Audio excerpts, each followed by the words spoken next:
When I was younger, I would crawl around in the basement with a long nightgown on and pretend I was the lead in King and I. You know, it was my dream from very young, and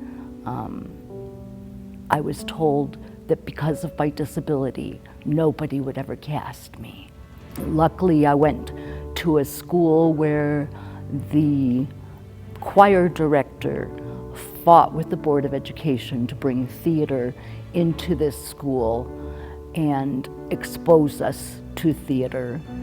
And that, you know, was the first spark for the founders of Phamaly to do this.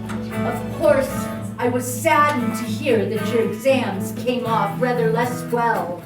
So Phamaly Theatre Company is the longest running theater company devoted to creating theater for individuals with disabilities. We produce 3 shows a year, usually a musical, a play, and then some other devised piece or piece that was written specifically for our actors. We work with individuals with all types of disabilities. If you are someone that the traditional mold of theater and rehearsal doesn't work for you, you are very welcome in our company. It's too absurd. I'd never wanted to audition for Phamaly in the first place. Kind of like our lovely, amazing founders, my high school experience trying to break into acting was very similar. They didn't know how to get the blind person on stage or to move around on stage. So they would put me in like stationary spaces and leave me there.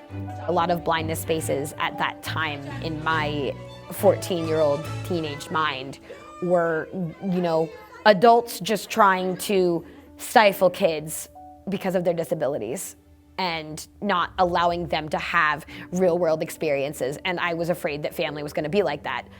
And I'm so glad to say that I was so wrong.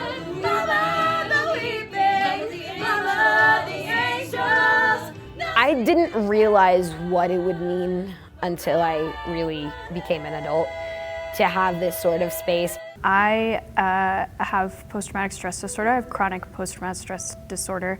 I also have an ADHD diagnosis and an autism diagnosis. And at any other theater company, it would be like, okay, leave that at the door. And here space is made for that. And that doesn't happen in a lot of places in the world. There's not space made for when people need extra anything.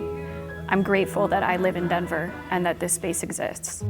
So very exciting, it's our 34th season. We're starting with Spring Awakening at the Parsons Stage at North Glen Arts.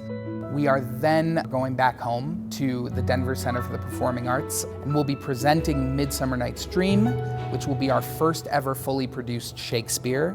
Our last show of the year, which is really fun, is we are partnering with the Silhouettes to perform a show called Indescribable.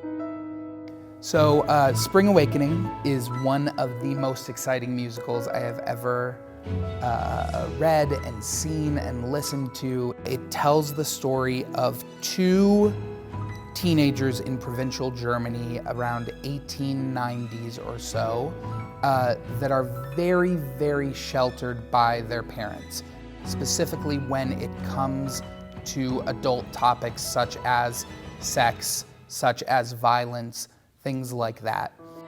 This show also deals with suicide and self-harm and not feeling like you belong in this world. This soundtrack has gotten me through tough times as a teenager, and then some of this soundtrack came through after my sister passed away 6 years ago. And while my sister did not take her life, it was still a life that was gone far too soon. And there is a song that deals with that, called Left Behind. We in the disabled community are so used to being infantilized by the general public. They look at someone in a wheelchair, they look at someone who's blind or who has Tourette's or who has autism, and they go, oh, we can't talk about that subject, or we can't talk about this subject. And I think what this show really means to our company in particular, and why I think it's a completely different experience coming to see it at Phamaly is you get that idea of this is what happens when you don't treat disabled folk as people. And these are the dangers in it.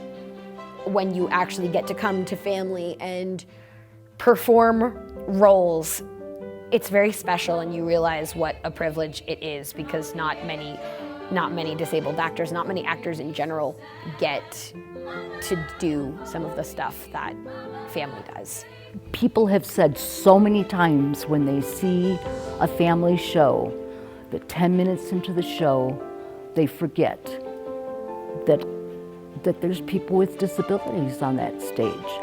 And that's the same way with life, too.